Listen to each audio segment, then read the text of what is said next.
walafiat, sehat yang bisa membuat kita semakin dekat dengan Allah, sehat yang membuat kita semakin taat, sehat yang tidak mengotori hati kita, karena ternyata sehat maupun sakit dua-duanya adalah ujian dari Allah.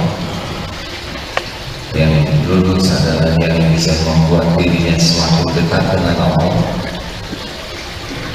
Berapa banyak yang gara-gara kekuatan dan kesehatannya maka dia semakin jauh dari Allah, karena kekuatan dan kesehatan yang Allah berikan dia jadi ahli maksiat, jadi zalim, jadi ujub, jadi takabur. Dan berapa banyak juga yang gara-gara sakit ternyata dia semakin tobat, semakin bertawakal kepada Allah. Benar-benar ujian sehat dan sakit. Mana yang paling beruntung, sehat atau sakit? Yang paling beruntung adalah yang bisa menyikapi sehat dengan rasa syukur, wakana khairullah, dan ketika ditakdirkan sakit dia bisa bersabar, wakana khairullah. Jadi episode apapun akan jadi kebaikan kalau kita bisa menyikapinya dengan benar. Termasuk kali ini Dr. Asep akan membahas tentang fadilah madu, ya. Ya. Madu ini kalau kita mendengar madu kita langsung ingat Allah yang menciptakan madu ini. Tapi lihat syariatnya, lebah harus terbang mendatangi bunga, mengambil sari patinya, lalu terbang lagi dikumpul. Begitu luar biasa perjuangan untuk sesendok madu ini, dahsyat sekali. Dan lebah itu sambil berpasti, termasuk bunganya yang diambil, apanya yang diambil, itu pun sedang berpasti. Lalu oleh Allah ditakdirkan peternak ataupun yang mengolah lebah ini, baik lebah hutan maupun lebah ternak, mengambilnya, lalu memprosesnya, lalu dilipat sedemikian rupa dan sampai di depan kita dengan keadaan lebih mudah.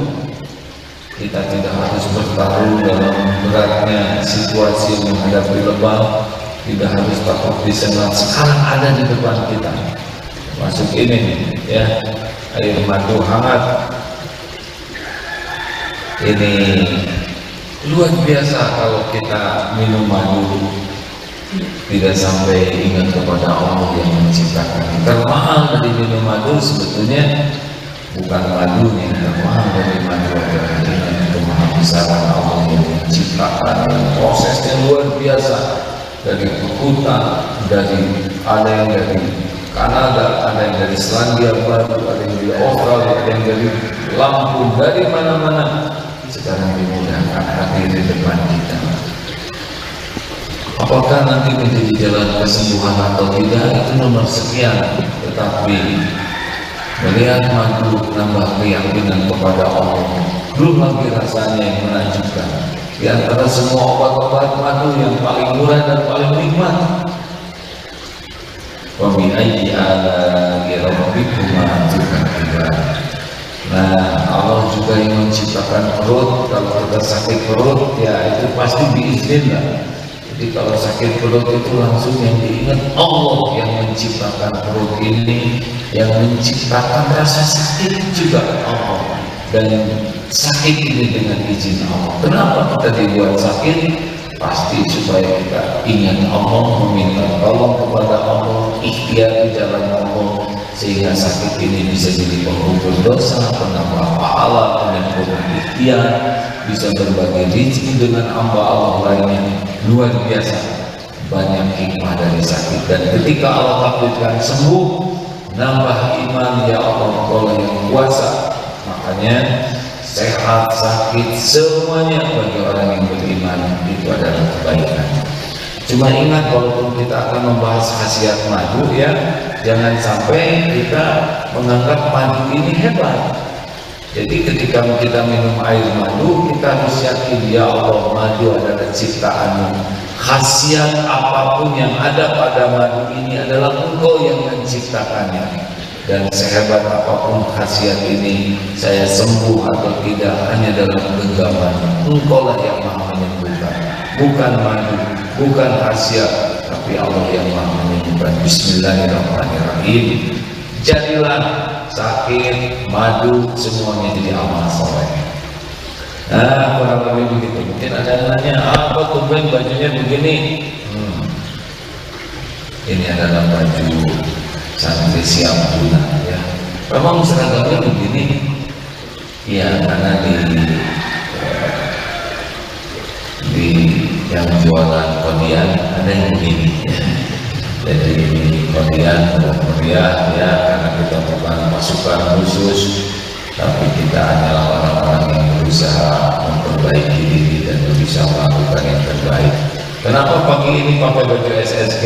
Karena hari ini nanti sore akan ada pembukaan. Sesudah 2 tahun kita tidak berlatih off air, artinya berlatih langsung. Hari ini kita mulai lagi. Yang biasanya daftarnya 800.000, sekarang ini alhamdulillah 250, 280 yang sudah daftar, karena harus vaksin lengkap dan juga mematuhi protokol kesehatan di dalam latihan ini, ya. Terima kasih Dokter Asep, apa kabar? Alhamdulillah sehat, alhamdulillah. Alhamdulillah. Kapan mau ikut latihan SSG lagi? Insya Allah. Dulu Dokter Asep pesantren belum ada SSG-nya. Ya, belum ada. Baru angkatan 43. Baru diajak naik gunung aja sama A dulu. Oh iya. Jalan kaki, bawa ransel begitu A. Kemudian ke Cikole, dulu kan ke Cikole A, diajak sama A. Oh iya, tahun berapa itu? Tahun 88-an A, 88-an. Saya masih remaja waktu itu, ya. 88 memang senang ke gunung, ya. Pernah suatu saat kita ke gunung tanpa perencanaan yang matang sesudah kajian malam Jumat. Ayo kita ke apa? Jayagiri. Oh iya, Jayagiri ya. Ikut itu, ya, ini bawa kompor siap, ini bawa beras siap, ini bawa makanan siap, bawa minyak siap. Yang lupa pancinya gitu. Sampai di sana hanya melihat kompor dan beras, ya. Artinya gagal dalam merencanakan sama dengan merencanakan kegagalan. Apa yang kita bahas pagi ini, Dok? Ya, kita bahas tentang madu, karena ya, jadi kita ada 2 alasan yang sangat kuat, ya. Yang pertama, bahwa Allah itu menurunkan obat dari perut lebah. Yang kedua, dari salah satu hadis ketika sahabat Rasulullah SAW sakit di daerah perutnya, beliau mengobati dengan madu sampai 3 kali tuh, bulak balik, ya Rasulullah ini belum sembuh juga, ini masih sakit juga, diobatin lagi beliau sama madu, kemudian sampai ke-3 kalinya. Nah, hadis itu adalah hadis sahih. Hadis sahih, ya. Jika kita lihat suatu hadis sahih, maka kita cari hikmah di balik itu. Kebenarannya sudah pasti, cuma apakah sudah ketemu pada saat ini atau tidak, ya mungkin itu yang perlu kajian ilmiah lebih detail lagi, intinya begitu. Nah, ya, baik, supaya tidak feedback, maka dokter bisa menjelaskan lebih detail, ya. Nuhun Dokter Asep, teman-teman sekalian kita simak, ya. Alhamdulillah tadi mikrofon di bajunya jatuh, sehingga suara kurang jelas, ya. Apa yang sudah terjadi qadarullah wa ma syaa fa'al, sudah merupakan takdir Allah. Kalau itu sesuatu yang kurang baik, berarti ada kesalahan, harus segera istighfar. Seperti yang tadi disampaikan oleh Dokter Asep, bahwa proses madu ini betul-betul harus kita tafakuri, pelajari, dan jadikan amal soleh. Silakan ya Dok, ya, menyimak supaya tidak terganggu persentase. apa sih presentasinya. Ya, baik, Kak. Tafadhol, silakan. Baik. Terima kasih ini kepada sahabat-sahabat semua yang ada di Masjid Universitas di Penogoro. Terima kasih pada Prof. Lutfi yang telah mengizinkan saya untuk siaran di sini. Terima kasih buat Sivitas Akademika Universitas di Penogoro Semarang. Mudah-mudahan ini menjadi berkah. Izin share screen sebentar. Jadi sahabat-sahabat semua, ketika kita berbicara masalah madu, ketika kita berbicara masalah lambung, maka ada beberapa kajian yang harus kita cermati ya. Yang pertama bahwa ketika kita berbicara sebuah penyakit, maka penyakit itu tidak berdiri sendiri. Ada beberapa faktor penyebab yang ini menjadi kontributor terjadinya penyakit tersebut. Demikian juga kita berbicara mengenai penyakit lambung. Maka bukan hanya masalah fisik yang kita ingat yang menyebabkan lambung itu sakit. Tetapi di sana juga ada masalah psikis yang disebut dengan psikosomatis, ya. Demikian juga ketika berbicara dengan obat, maka bukan hanya satu obat tertentu saja yang bisa menyelesaikan satu penyakit, tetapi bagaimana faktor-faktor yang menyebabkan orang itu sakit, semuanya diusahakan secara holistik, ditata laksana atau ditangani. Nah, demikian juga pengobatan penyakit lambung ini dengan madu. Ada beberapa disclaimer sahabat-sahabat semua. Yang pertama adalah ketika lambung itu sakit bukan hanya karena jasad, bukan hanya karena fisik, maka faktor non-fisik pun kita lakukan terapi juga. Ketika lambung itu misalnya sakit dalam keadaan sudah terinfeksi, maka obat lain juga diikut sertakan supaya pengobatan yang kita lakukan itu betul-betul komprehensif. Tidak hanya ketika kita belajar mengobati penyakit lambung dengan madu terus akan madu adalah obat dari segala penyakit. Tetapi ketika kita berbicara masalah madu ternyata mempunyai khasiat yang memang banyak, maka itu adalah sebuah hikmah dari perjalanan Tibu Nabawi yang semestinya ini juga menjadi salah satu bagian dari bagian hidup sehat kita. Nah, jadi sahabat-sahabat semua, kita sekarang coba sedikit lihat tentang penyakit lambung. Nah, setelah dilakukan grading gitu ya, dicari penyakit lambung apa sebetulnya yang paling banyak ya, yang paling banyak dialami manusia. Nah, ternyata yang paling banyak itu adalah proses peradangan di dalam lambung atau yang diistilahkan adalah gastritis kronis. Gastritis ini sebetulnya penyebabnya itu tidak serta-merta singkat gitu ya. Perlu waktu yang untuk menjadikan lambung itu menjadi radang dengan sampai pada tingkat perlukaan. Kalau kita lihat gambarnya teman-teman, ini adalah jaringan lambung yang sebelah kanan dan sebelah kiri ya. Di sini ada bintik-bintik seperti merah seperti ini. Kalau diibaratkan di bibir itu atau di lidah itu seperti sariawan. Nah, hampir sama dengan yang ada di lambung. Bayangkan kalau satu sariawan saja kita merasa pedih, merasa nyeri begitu ya. Merasa nyeri begitu ya. Ternyata itu juga yang terjadi di dalam lambung kita. Ya, ketika di dalam lambung itu ada seperti sariawan, tidak hanya satu, dua, mungkin ada 12. Mungkin kalau teman-teman lihat di gambar sebelah kanan ya, nih sebelah kanan, betapa banyaknya sariawan dalam tanda kutip yang ada di dalam lambung.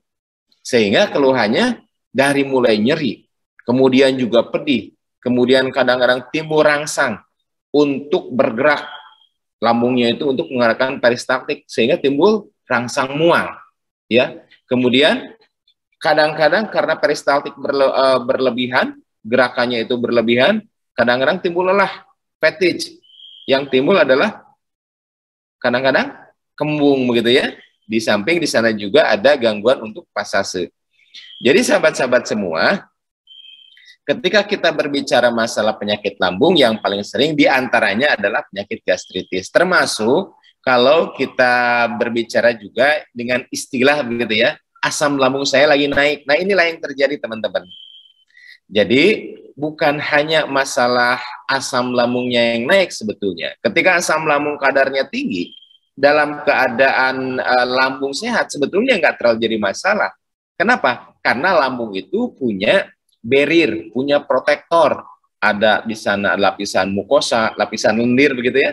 Ada di sana juga lapisan selnya, di sana juga ada lapisan zat-zat kimianya. Kemudian di sana juga ada zat untuk penetralisir asam lambung di dalam mukosa lambung itu. Artinya, walaupun keasaman lambung itu berkisar sekitar 2,8, 2,4 sampai 3,1, tetapi Allah telah menjadikan dinding lambungnya sendiri tidak rusak oleh pH serendah itu. Kenapa? Syariatnya karena Allah telah menakdirkan berbagai macam barrier atau pelindung di dalam lambung itu. Tetapi ketika lapisan lambung barrier itu rusak, maka lama-kelamaan bisa terjadi ulkus atau luka, atau paling tidak peradangan seperti ini. Artinya sahabat-sahabat semua, ketika kita berbicara masalah luka pada lambung, maka banyak faktor yang mempengaruhinya. Contoh, ketika seseorang lagi cemas, gelisah, begitu ya, kemudian seseorang lagi galau, yang terjadi apa? Yang terjadi adalah sekresi hormon adrenalin yang berlebihan atau di luar kendali. Ketika adrenalin itu keluar dalam jumlah yang banyak, kemudian frekuensinya itu sering, yang terjadi adalah pengeluaran asam lambung yang tinggi terus-menerus. Ketika asam lambung itu diproduksi secara tidak wajar, berlebihan, maka lama-kelamaan dinding lambung itu bisa mengalami iritasi atau mengalami kerusakan. Karena kan idealnya cairan lambung itu keluar banyak ketika makan. Untuk apa? Untuk menghancurkan dan mencerna makanan. Ya, di sana ada 3 fase teman-teman. Yang pertama adalah fase sefal. Ketika kita memikirkan makanan atau bercita-cita ingin makan kan, yang terjadi air liur kadang-kadang keluar kan. Nah, demikian juga terjadi pada lambung. Ketika kita membayangkan makanan yang enak, ketika kita merencanakan makan atau berada di meja makan, padahal makanan belum datang, terjadi persiapan di dalam lambung. Asam lambungnya juga ikut naik. Untuk apa? Untuk mempersiapkan mencerna makanan. Gitu ya. Itu fase sefal namanya itu ya. Kemudian juga ada fase oral. Jadi ketika kita mengunyah makanan, asam lambung juga banyak diproduksi untuk mempersiapkan. Demikian juga ada fase yang lebih dalam lagi ketika makanan tersebut sudah masuk ke dalam lambung. Jadi artinya itu sahabat-sahabat semua, asam lambung itu, cairan lambung itu atau gastric juice itu diperlukan. Di antaranya adalah untuk mencerna makanan. Ketika terjadi pengeluaran asam lambung berlebihan karena faktor stres, kemudian juga cemas, kemudian juga depresi, itu 3 hal ya yang sering menyebabkan psikosomatis, yaitu stres, kemudian anxiety, kecemasan, sama satu lagi depresi. Ketika salah satu di antara yang 3 ini ada hadir, maka akan terjadi pengeluaran di antaranya adrenalin. Ketika adrenalin keluar, yang terjadi adalah perangsangan di antaranya pengeluaran asam lambung. Ketika ini sering terjadi, ya, dampaknya adalah terjadi perlukaan di mukosa lambung. Itulah yang menyebabkan ketika terjadinya asam lambung keluar, terasanya pedih. Kenapa? Karena lapisannya itu rusak. Lapisannya itu lecet ibaratnya. Ibarat bibir itu sariawan. Oh, kerasa coba. Lagi sariawan, ya, di sininya luka, kemudian makan nanas, asam, apa yang terjadi? Pedih. Nah, itulah yang terjadi di dalam lambung kita, sahabat-sahabat semua. Jadi kurang lebih mekanismenya seperti itu. Jadi ada masalah psikis, ada juga masalah fisik. Masalah fisik kira-kira apa yang menyebabkan lambung itu terluka atau mukosanya itu rusak? Masalah terbanyak adalah makanan yang mengandung iritan terlalu banyak, mengandung iritasi, menyebabkan iritasi. Di antaranya adalah makanan yang terlalu asam, makanan terlalu pedas, ya, itu yang menjadikan salah satu faktor, bukan satu-satunya. lambung itu mengalami iritasi. Jadi mungkin sahabat-sahabat semua yang mengatakan apa namanya hobi sambal ya dengan level 5, level 6 kayak gitu ya. Nah, ini juga menjadi salah satu faktor risiko ya. Saya tadi malam makan di Simpang 5 ada apa namanya nasi goreng. Nasi goreng level 1 2 3 4 5. Satu lagi tuh ada nasi goreng gila. Nah, di sana itu ada syarat dan ketentuan. Yang mau mesen nasi goreng ini harus tanda tangan pernyataan. Saya bilang, ini pernyataan seperti apa? Saking pedesnya yang bisa menyebabkan orang tersebut sakit ya. Nah, jadi sahabat-sahabat semua, ketika kita berbicara lambung, itulah hal-hal yang terjadi. Nah, ada pertanyaan, ini sering masuk ya pertanyaan di MK Pagi, termasuk di keluarga besar MK Pagi. Dok, asam lambung saya sedang naik. Sebetulnya itu apa sih? Ya, sahabat-sahabat semua, pertanyaan ini sangat banyak. Kenapa saya bilang sangat banyak? Karena proporsinya lebih dari sepertiga di antara pertanyaan-pertanyaan yang lain. Jadi sahabat-sahabat semua, telah kita uraikan tadi, jadi gastric juice, salah satunya asam lambung. Jadi gastric juice itu adalah cairan lambung. Cairan lambung di mana salah satu komponennya itu ada HCl. Selain di sana juga mengandung enzim, ya, enzim untuk menghancurkan makanan. HCl atau asam klorida di dalam lambung diproduksi oleh sel-sel yang ada di dalam lambungnya sendiri di sana ya. Ketika sel tersebut aktif memproduksi asam lambung, maka asam lambung kadarnya meningkat. Apa saja yang menyebabkan kadar asam lambung itu meningkat, teman-teman? 3 tadi. Ada rangsangan terhadap makanan, baik itu dibayangkan ataupun makanan tersebut ada. Itu sama-sama. Yang kedua adalah kondisi psikis. Jadi ketika kita berpikir asam lambung itu pengen turun, caranya bagaimana? 2 hal tadi. Ketika kita membayangkan makanan, maka makanan tersebut harus segera masuk ke dalam lambung. Supaya apa? Supaya asam lambung itu bekerja.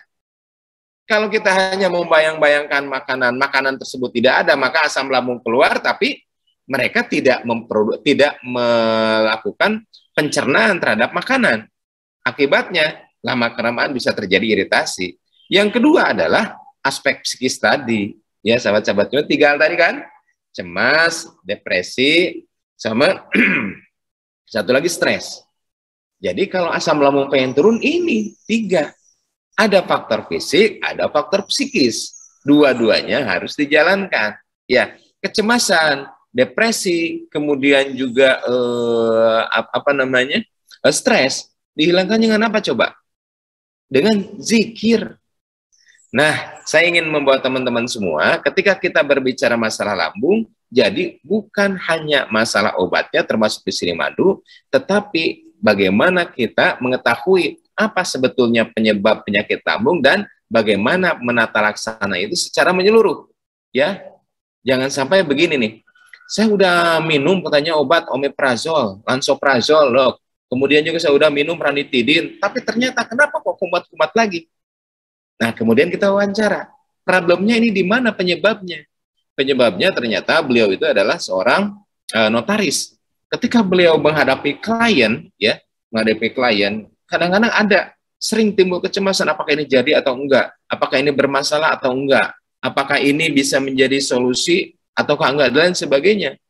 Kemudian dicek laboratorium, normal juga. Dicek, ternyata di endoskopi ternyata banyak luka. Jadi endoskopi itu teman-teman seperti gambar yang tadi ya.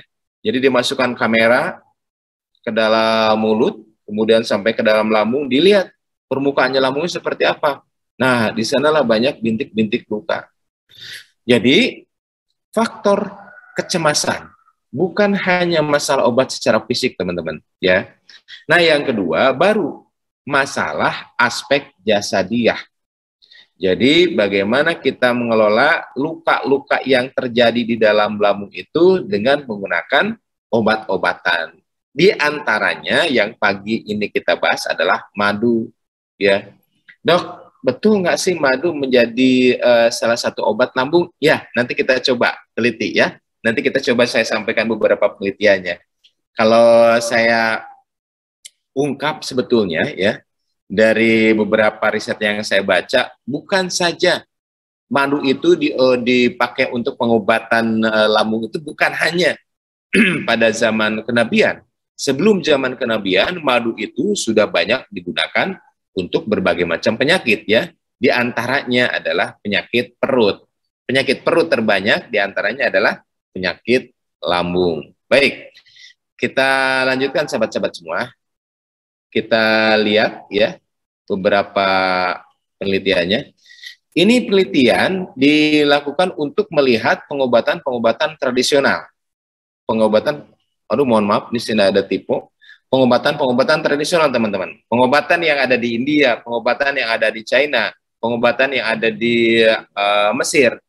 Ternyata ini juga pernah melakukan pengobatan, diantaranya ini ada peptic ulcer, teman-teman, yang kedua ya. Yang pertama adalah untuk keseluruhan saluran cerna, yang kedua adalah peptic ulcer. Apa itu peptic ulcer? Peptic ulcer itu adalah setelah si lambungnya itu luka, sariawan kayak tadi ya, kemudian sariawannya itu makin membesar, maka timbul di sana itu seperti luka yang dalam, luka yang bergaung seperti itu. Itulah yang disebut dengan peptic ulcer. Kalau kita telusuri di beberapa pengobatan tradisional, ternyata peptic ulcer juga ada pengobatan dengan madu diantaranya. Ya, ini di pengobatan tradisional di Ayurveda ya.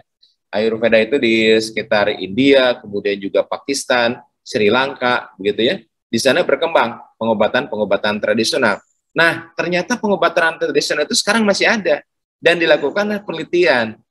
Apa sebetulnya yang mereka lakukan untuk pengobatan penyakit lambung atau peptic ulcer? Di antaranya mereka meracik ramuan-ramuan tertentu ya dengan madu. Ada juga yang meracik madu dengan teh, ada juga yang meracik madu dengan seperti temulawak, rimpang-rimpangan dan sebagainya. Artinya sahabat-sahabat semua, ketika kita berbicara masalah kesehatan lambung atau kesehatan saluran cerna untuk dengan madu, ini telah dilakukan beberapa abad yang lalu. Nah, kemudian selanjutnya begini teman-teman. Dok, kalau begitu madu itu apanya yang menyebabkan dia itu bisa menjadi wasilah pengobatan, terapi untuk pengobatan lambung? Ya, ada 4 teman-teman, 4 mekanisme kerja. 1, di dalam penyakit lambung diantaranya adalah ada proses infeksi. Infeksi macam-macam, diantaranya infeksi dari Helicobacter. Ya, yang kedua adalah adanya proses peradangan. Jadi adanya bengkak, di sana adanya luka, kemudian adanya kemerahan, adanya nyeri. Tanda-tanda peradangan di sana. Yang ketiga adalah adanya kerusakan. Kerusakan sel-sel pelindung. Kerusakan sel-sel pelindung ini dari mulai mukosa barrier gitu ya, kemudian sampai pada epitel.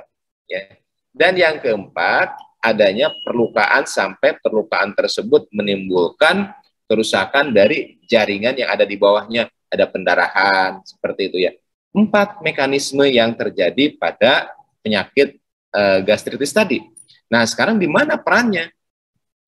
Ini penelitian teman-teman melibatkan 100 review, ini review jurnal, melibatkan kurang lebih 120-an jurnal dari berbagai penelitian di seluruh dunia yang meneliti tentang madu. Di sini juga ada meneliti tentang propolis. Apa sebetulnya sih yang terkandung di dalam madu itu sehingga dia itu mempunyai manfaat untuk penyakit tertentu? Di antaranya di madu juga ada efek anti peradangan. Ya, di sini ditemukan yang disebut dengan flavonoid epigenin. Flavonoid epigenin diteliti mempunyai efek terhadap untuk nyeri, untuk bengkak dan untuk kemerahan, untuk proses peradangan. Ya. Di sini juga ada flavonoid asetetin. Asetetin ini mempunyai manfaat untuk apa? Untuk anti-cancer. Nah, ada sebuah penelitian sahabat-sahabat yang menarik dilakukan di negara tetangga kita, di Malaysia. Meneliti tentang madu tualang.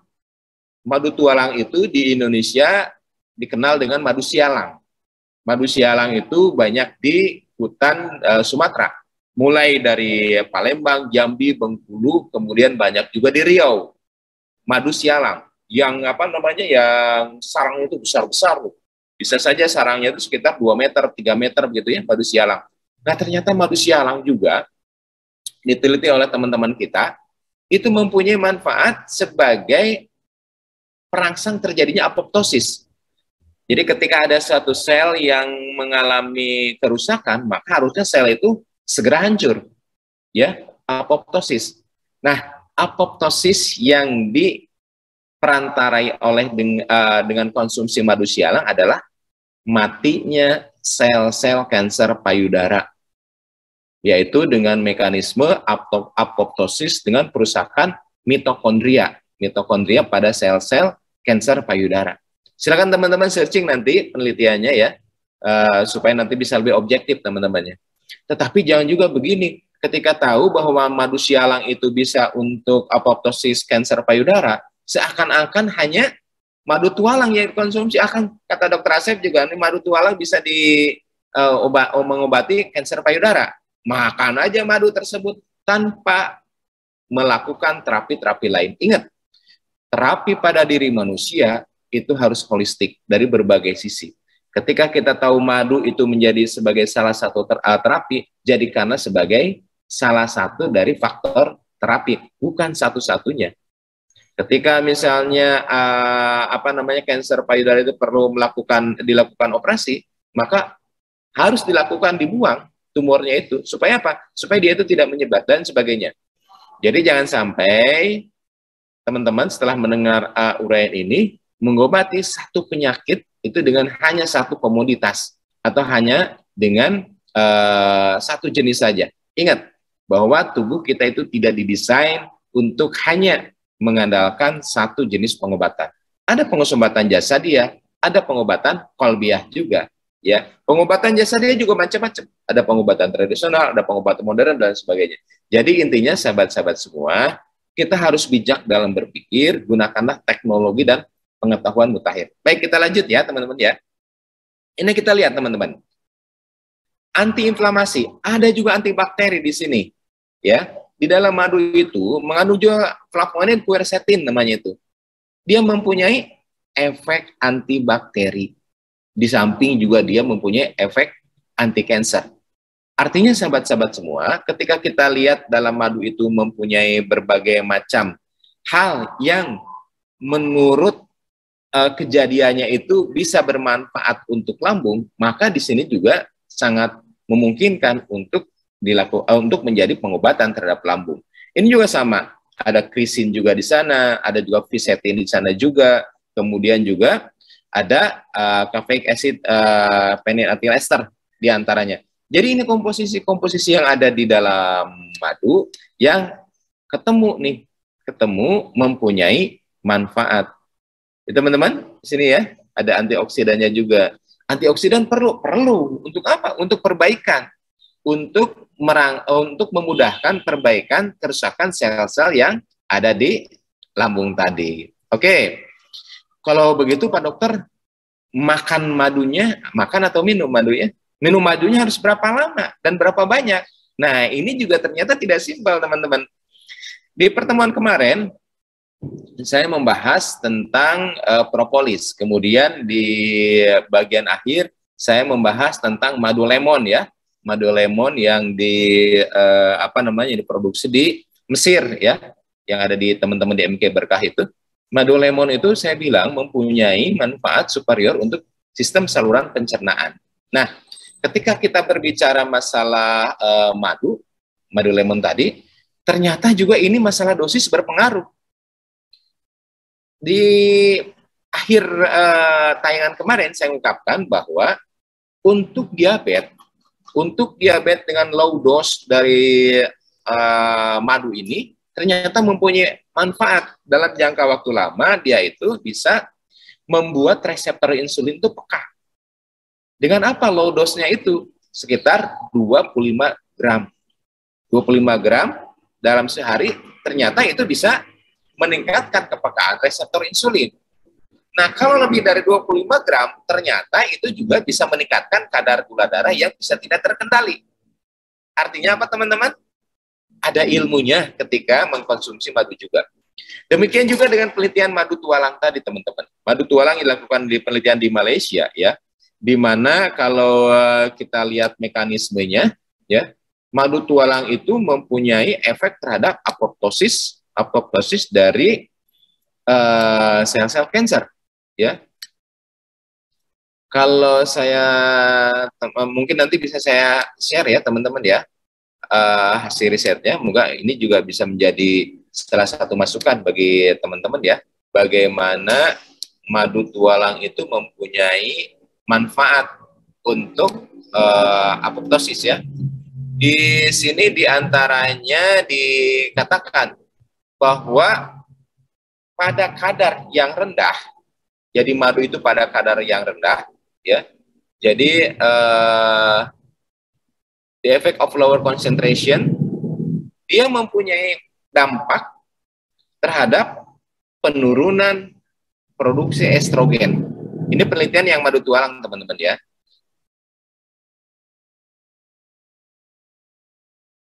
Bermanfaat untuk menurunkan kadar estrogen di dalam tubuh perempuan yang mengalami itu ya, yang memiliki kanker payudara. Tetapi jika dikonsumsi dalam dosis yang tinggi, ini kita lihat nih kata-katanya gini ya. Kalau kita lihat, jadi this is basic activity. Jadi ada dua aktivitas yang berbeda ya. Ketika madu itu dikonsumsi dalam dosis yang tinggi, ternyata ketika dikonsumsi dalam dosis yang tinggi, yang terjadi adalah dia merangsang terjadinya produksi estrogen. Gitu kan? Jadi sahabat-sahabat semua, masalah dosis ini juga masalah bagian terpenting dari tata cara pengobatan. Baik, sekarang masuk ke dalam pengobatan lambung, teman-teman. Kalau begitu dok, obat untuk asam lambung nih, asam lambung itu bukan penyakit, teman-teman ya. Jadi nggak salah asam lambung itu, yang salah kita kitanya. Obat untuk peningkatan asam lambung, dok, obat untuk menjadi peradangan pada lambung. Kalau begitu dosisnya bagaimana? Nah, ternyata ini juga beragam, teman-teman. Jadi ada penelitian yang mengatakan dosisnya itu rata-rata 25 gram. 25 gram itu kalau kita ibaratkan mungkin 2 sendok makan sampai 3 sendok makan. Ya. Berapa lama digunakan? Nah, berapa lama digunakannya ini beragam, teman-teman. Ada yang mengatakan 20 hari, ada yang mengatakan 14 hari. Tergantung teman-teman nanti menggunakan hasil riset yang mana. Tetapi dua-duanya itu ada, ya. Kemudian apa terapi lainnya selain mengkonsumsi madu? Jadi sahabat-sahabat semua, ketika lambung itu luka, ya, ketika lambung itu luka, bukan hanya perbaikan pada luka yang ada, tetapi bagaimana agar lambung yang sehat juga tidak menjadi luka. Agar yang menyebabkan luka pada lambung itu juga ikut ditata laksana, ikut diperbaiki. Jadi, pengobatan dengan menggunakan madu, maka pengobatan aspek psikis juga ini harus dilakukan. Jadi kalau teman-teman pernah lihat ya beberapa pengumuman waktu lalu, ada yang namanya pelatihan peningkatan 7 sistem imun. Di sana juga dilatih bagaimana melatih syukur itu, ya, melatih syukur, kemudian juga melatih istighfar, kemudian juga melatih tilawah. Ternyata teman-teman sudah merasakan tuh. Di antaranya, dok, kok lambung saya sekarang jadi enak ya? Biasa asam lambung itu meningkat, kok sekarang lebih adem gitu ya. Ada kesaksian dari teman-teman yang mengalami seperti itu juga ya. Kemudian juga itu aspek psikis, teman-teman. Nah, sekarang aspek fisik. Obat apa yang harus disertai atau harus disertakan dengan pengobatan madu ini? Ada dua, teman-teman. Yang pertama, jika sudah terjadi perlukaan mukosa lambungnya itu yang dalam, maka di beberapa protokol yang pernah saya baca itu disertakan dengan obat yang disebut dengan PPI, proton pump inhibitor, ya, seperti misalnya omeprazol, pantoprazol, lansoprazol, gitu ya. Nah, ini memang harus dikomunikasikan dengan dokter. Sebab apa? Sebab ini terjadi percepatan. Jadi mereka yang mengkonsumsi PPI, obat-obatan tadi ya, dengan menggunakan madu ternyata terjadi percepatan. Jadi ada penelitian hanya obat menggunakan protopam inhibitor saja, kemudian ada penelitian juga ditambah dengan madu. Ternyata terjadi percepatan penyembuhan. Artinya sahabat-sahabat semua, ya, gunakanlah pengobatan ini multimodalitas namanya. Jadi aspek hati, kemudian juga aspek fisik juga ternyata macam-macam. Ada obat tradisional dan juga ada obat modernnya, dua-duanya kita lakukan terapi. Jadi pada prakteknya teman-teman ya, konsumsilah madu ya dengan kadar kurang lebih 25 gram per hari. Ya, per hari. Artinya jika kadarnya ini pun berlebihan ya, maka untuk pengobatan lambung ya, untuk pengobatan lambung kemungkinan ini juga tidak berefek atau efeknya itu tidak seperti yang tertera dalam penelitian tadi. Gitu ya. Kemudian ingat, untuk pengobatan lambung bukan hanya masalah aspek fisik, juga masalah aspek psikis. Ya. Baik. Di sini sudah ada Bu Irma yang sudah mempunyai pengalaman kemarin ya, Bu Irma ya. Baik. Mangga silakan Bu Irma mau berbagi pengalaman. Ya, Assalamualaikum warahmatullahi wabarakatuh, Dok. Salam warahmatullahi wabarakatuh. Silakan Bu Irma. Ya, barangkali mungkin ya berbagi yang kemarin Bu Irma. Ya, gimana Pak? Gimana Dok? Ya, silakan berbagi yang kemarin waktu ikut pelatihan gimana? Oke. Ya. Nah, jadi pengalaman teman-teman ini saya mengikuti pelatihan untuk melejitkan sistem imun ini sangat luar biasa.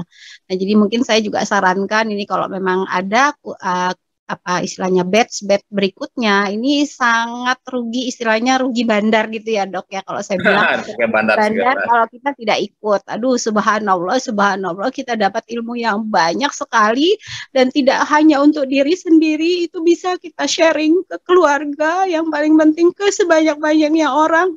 Manfaatnya luar biasa teman-teman. Ini segera saja cari informasinya untuk batch berikutnya, jangan sampai ketinggalan. Saya betul-betul menyarankan ke semua peserta, paling tidak yang ada di Zoom saat ini, jangan sampai tidak ikut. Luar biasa ilmunya, luar biasa manfaatnya. Nah, itu pengalaman dari ikut training, Dok. Nah, ini saya sekalian mau tanya, Dok, tadi pemanfaatan untuk madu yang terkait dengan kanker payudara tadi. Iya, betul. Qadarullah ya. Ya, diberikan saran selain saya berikhtiar gitu ya untuk secara medis tetap harus dilakukan gitu Dok. Nah, ini juga secara psikis, kemudian juga secara kolbu juga harus secara sinergitas. Nah, itu untuk madunya sendiri syariatnya seperti apa ya Dok? Terima kasih. Assalamualaikum warahmatullahi wabarakatuh. Waalaikumsalam warahmatullahi wabarakatuh. Jadi sahabat-sahabat semua, ujian salah satu menimpa saudara kita ya, Bu Irma ya. Pas kemarin ikut pelatihan, qadarullah ya, diuji dengan salah satu penyakit ya. Nah, ini memang menjadi pengalaman tersendiri bagi Bu Irma dan juga hikmah bagi kita semua. Nah, terkait dengan pemanfaatan madu Ibu dengan penyakit yang Ibu alami, karena Ibu tidak mengatakan, maka saya tidak boleh mengatakan ya tentang penyakit itu, karena memang itu kalau Ibu tidak mengatakan, maka saya tidak boleh memberitahu. Jadi betul Bu, penelitian yang saya baca itu di jurnal yang dimuat di INCBI, salah satu portal jurnal terpercaya ya, kredibilitasnya, yaitu dengan menggunakan madu tualang. Madu tualang itu kalau di sana itu kan diseduh, dijadikan seperti air hangat, seperti minuman biasa Bu ya. Ya. Dan diminum itu bisa satu kali, rata-rata satu kali menjelang tidur ya. Dosisnya itu adalah 25 gram.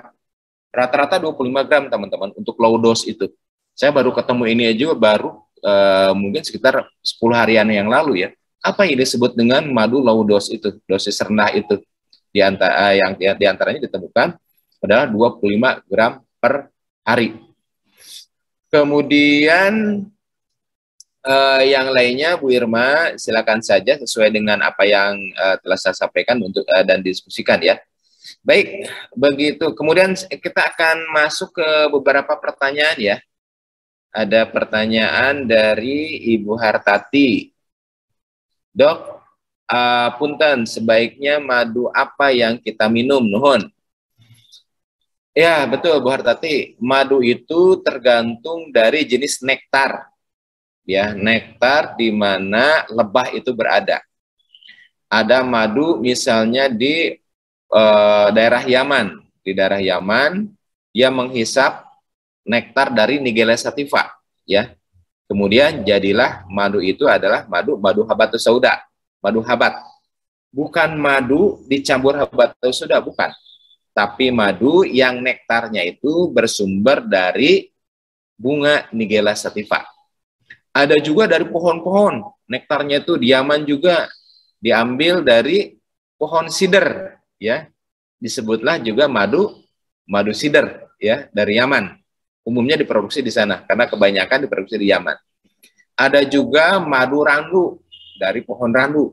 Ada juga madu yang manuka yang ada di Selandia Baru. Itu flavonoid terbanyak pada saat ini, ya, flavonoid terbanyak. Kemudian juga ada madu lemon diantaranya. Nah, untuk penyakit lambung ini ada 3 yang pernah saya baca, teman-teman, ya. Yang pertama adalah madu sider. Madu sider itu madu yang berasal dari Yaman. Ya. Cuma kalau kita lihat memang harganya lumayan, ya. Lumayan. Nanti mungkin dari teman-teman MK Berkah nanti bisa bantu, ya. Madu sider dengan harga yang tidak terlalu mahal, teman-teman, ya. Yang kedua adalah madu lemon. Madu lemon ini telah saya bahas pada pekan kemarin, teman-teman. Silakan mungkin nanti bisa hubungi teman-teman di MK Berkah. Punten, teman-teman MK Berkah ada nggak di sini, ya? Punten, mudah-mudahan ada sih, ya, dari teman-teman MK Berkah. Nah, jadi grup MK itu sama sahabat-sahabat semua, kita memfasilitasi. Bagi kita itu bukan hanya bisnis, punten, ya, teman-teman, ya. Bukan hanya kita itu jualan, enggak. Tapi bagaimana kita itu adalah menebar manfaat. Kenapa menebar manfaat? Karena salah satu amanah dari guru kita adalah perkuat tauhid, kemudian rahmatan lil alamin. Di antaranya adalah seperti itu. Oh, di sini, ya, ada Kang Adit, ya. Kang Adit, assalamualaikum. Punten, ya, masih di-unmute, ya. Punten, Kang Adit, silakan. Kang Adit. Waalaikumsalam warahmatullahi wabarakatuh, Dr. Asep. Alhamdulillah, Kang Adit segar, ya. Alhamdulillah. Nah, baik. Jadi di MK Berkah juga kita udah memfasilitasi, ya, Kang Adit, ya. Betul, dokter. Ya, memfasilitasi untuk yang baru ada itu madu lemon, ya. Madu lemon baru ada. Ya. Jadi di sana, teman-teman, jadi madu lemon itu adalah madu yang nektarnya itu diambil dari pohon lemon, ya. Di mana? Di Mesir saat itu, di mana, ya? Di Arab Saudi, Bah. Di itu, Arab. Dokter, ya. Di Arab Saudi, ya. Ya. Baik. Itu kan insya Allah murni, ya, Kang, ya. Insya Allah murni. Jadi bukan madu yang dicampur lemon gitu, ya, atau dicampur irisan lemon. Memang madunya itu, si lebahnya itu disebar di area perkebunan pohon lemon itu sendiri gitu. Jadi murni sekali dan tanpa gula, ya, tanpa tambahan gula. Ya. Baik, alhamdulillah, teman-teman. Nah, untuk madu lemon nanti ada di MK Berkah, kemudian untuk madu tualang nanti ada di MK Afiat. Silakan, teman-teman. Jadi ketika kita berbicara madu, saya insya Allah sedang menyusun bukunya, teman-teman, ya. Karena apa? Dahsyat sekali. Saya betul-betul penelitian demi penelitian itu banyak sekali hal-hal yang nggak terduga gitu, ya, di kedokteran modern, ya. Saya belajar ilmu kedokteran, alhamdulillah, qadarullah, Allah melimpahkan ilmu-ilmu tentang kesehatan begitu banyak, ya. Termasuk saya mempelajari juga qadarullah tentang pengobatan tradisional. Masya Allah, ternyata madu itu adalah salah satu yang Allah turunkan, ya, yang Allah turunkan ke alam dunia ini sebagai wasilah. Wasilah di sana Allah turunkan berbagai macam pengobatan. Ternyata bukan hanya masalah glukosa, teman-teman, bukan hanya masalah protein, tetapi yang paling banyak diteliti adalah kandungan flavonoid. Flavonoid yang begitu beragam. Zatnya hanya sedikit, kemudian juga mungkin kecil, tetapi di sanalah Allah titipkan manfaat yang banyak di sana. Baik, ada pertanyaan berikutnya, sahabat-sahabat semua. yaitu dari sebentar. Dari Instagramnya AA ya. Dok, sering merasakan sesak napas karena asam lambung naik. Sudah diperiksa ke semua dokter, tapi lambung tidak ada masalah. Apakah boleh selalu minum obat mah terus-menerus? Jadi begini, punten ibu apa bapak ya? Juli, Juli Kurnianingsih, mungkin ibu ya. Jadi begini bu ya, kalau yang pernah saya baca bu, sekitar 68% sampai 73 sekian persen, 73, berapa gitu ya, penyebab dari gastritis, penyebab dari penyakit lambung itu adalah psikosomatis. Sehingga pengobatannya itu tidak cukup dengan obat-obatan, tidak cukup dengan hanya PPI, dengan misalnya obat lain, misalnya ranitidin, semetin, nggak cukup dengan itu bu. Tetapi bagaimana yang saya dapatkan tadi ada 3 bu, yaitu masalah kecemasan, masalah depresi dan stres. Ya, jadi anxiety, stress and depression, 3 tuh, 3 besar yang menyebabkan penyakit pada lambung. Ketika kita berbicara masalah adanya asam lambung dalam tanda kutip yang kronis, maka punten 3 hal itu juga dilakukan terapinya. Alladzina amanu wa tatmainu qulubuhum bizikrillah, ala bizikrillah tatmainu qulub. Nah, ketika kita memaknakan zikir, seperti halnya mungkin yang telah dialami Bu Irma ya, di dalam pelatihan itu kita kita gabungkan Bu dari aspek data pemikiran. Misalnya begini Bu, ketika kita dilatih untuk syukur, diantaranya adalah telah diciptakan 750.000 mesin cuci darah di ginjal kanan, 750.000 mesin pencuci darah di ginjal kiri. Setiap hari darah itu dicuci 76 kali dalam 24 jam tanpa henti. Ketika kita sedang tidur sekalipun, maka darah kita dicuci. Maka di sanalah kita menikmati dan melantunkan rasa syukur terdalam. Jadi kita berbicara zikir itu dengan syukur ya, maka disertai dengan data. Data tentang apa? Data tentang nikmat yang telah Allah berikan pada tubuh kita. Ya, di antaranya berupa ginjal. Kita sedang tidur sekalipun, Allah itu baik banget sama kita. Nggak mesti diminta. Ya, Allah itu telah cucikan 76 kali dalam 24 jam coba. Kalau sahabat-sahabat semua misal diambil salah satu nikmatnya saudara-saudara kita yang cuci darah ya, 3 kali dalam sepekan itu harus berbaring. Diambil darahnya, dikeluarkan ke mesin, kemudian dimasukkan lagi. Fabi'ayyi ala'i rabbikuma tukadziban. Jadi itulah makna syukur. Nah, itu yang dilatihkan, Bu. Jadi zikir itu ya ketika dimaknakan dengan pemaknaan dari segi logika, kemudian dari perasaan dan dari hati yang terdalam, maka di sana akan terasa betul bagaimana jelebnya rasa syukur itu terlantun dalam hati kita. Di antaranya gitu, Bu. Jadi ketika kita berbicara zikir, maka zikir itu pun bukan hanya di lisan, tapi ditaikkan lagi tingkatnya, Bu. Dengan zikir di lisan, kemudian juga bagaimana kita memikirkan kejadian alam semesta, kemudian bagaimana kita juga menguatkan itu zikir dengan hati. Ya, Bu ya.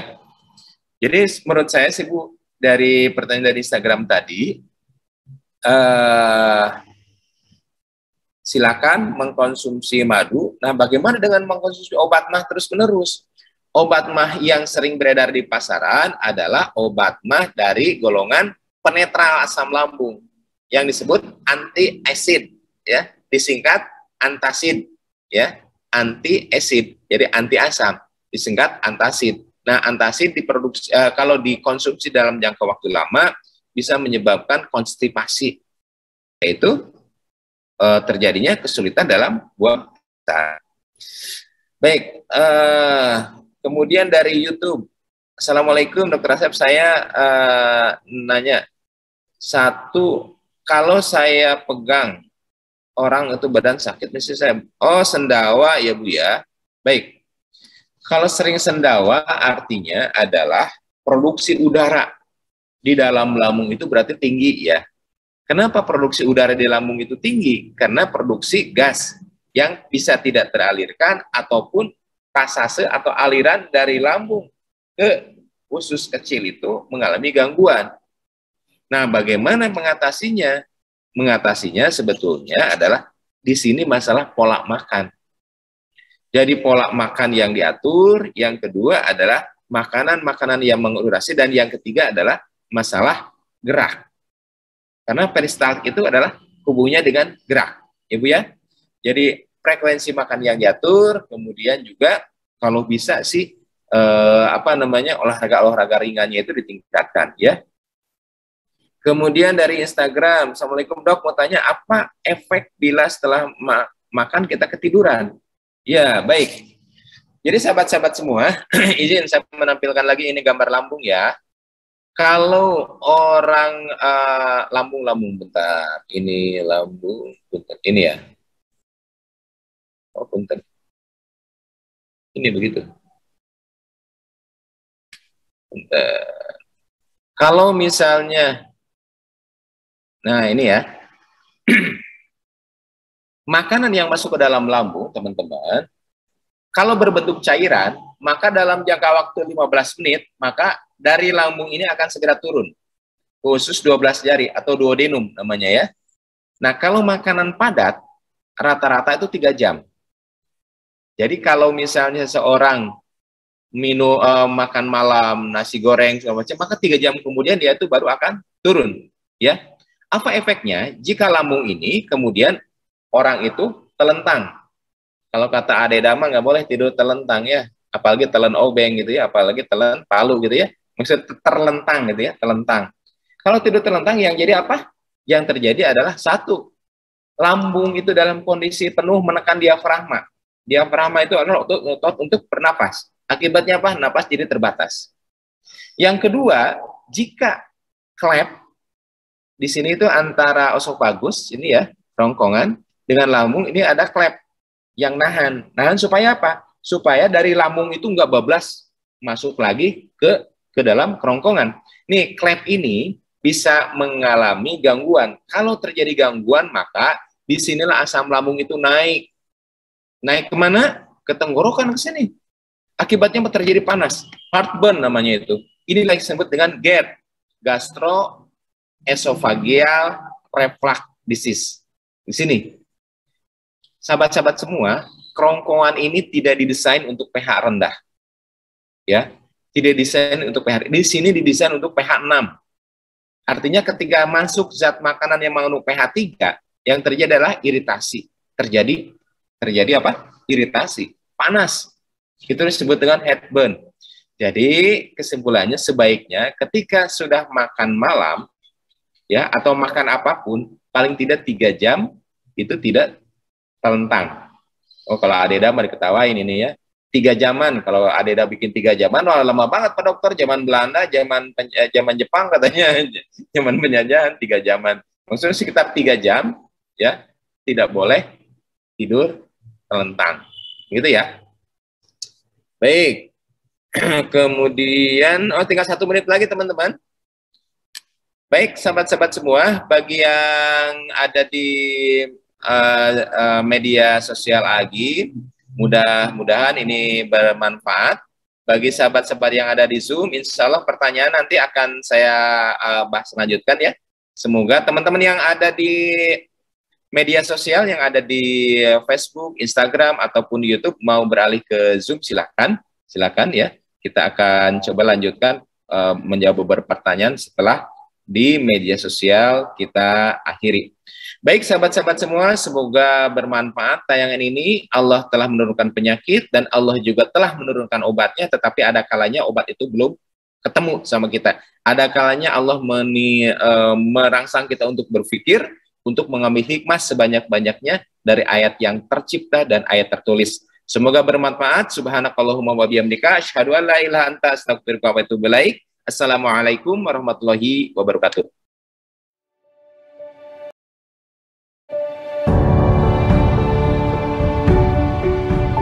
Saudaraku sekalian, ini adalah kawasan Eko Pesantren 2 di daerah Parompong. Masya Allah, luasnya 4,6 hektar dan di sini akan segera dibangun masjid dan pesantren.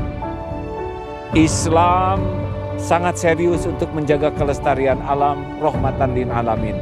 Dan mudah-mudahan menjadi ladang amal bagi siapapun yang memang merindukan membangun masjid, membangun lembaga pendidikan. Inilah kesempatan untuk beramal.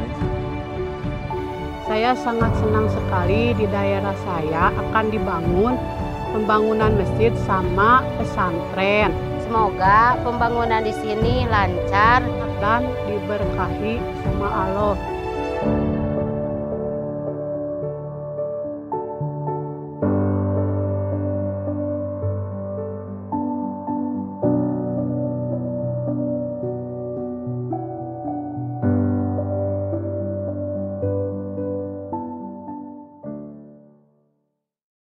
Ketua Yayasan Indonesia Mengaji menyampaikan 65% dari jumlah penduduk Indonesia beragama Islam tidak bisa membaca Al-Quran.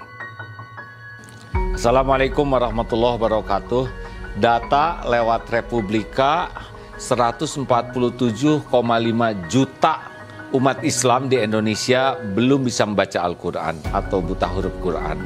Departemen Agama mencanangkan minimal 5 juta mushaf diperlukan di Indonesia ini setiap 1 tahun. Dan DT Peduli sebagai tahap awal mencetak 20.000 mushaf untuk diwakafkan kepada masyarakat di pelosok negeri karena banyak masjid yang sudah rusak Qurannya atau tidak punya Quran, dan ini ladang amal bagi kita semua. Ayo sahabat-sahabatku sekalian, kita menjadi orang yang berada di barisan paling awal dalam berwakaf mushaf Al-Quran untuk negeri bersama DT Peduli. Assalamualaikum warahmatullahi wabarakatuh. Berwakaf Al-Quran ke pelosok negeri plus pelatihan membaca Al-Quran. Wakaf Al-Quran plus raih pahala mengalir abadi.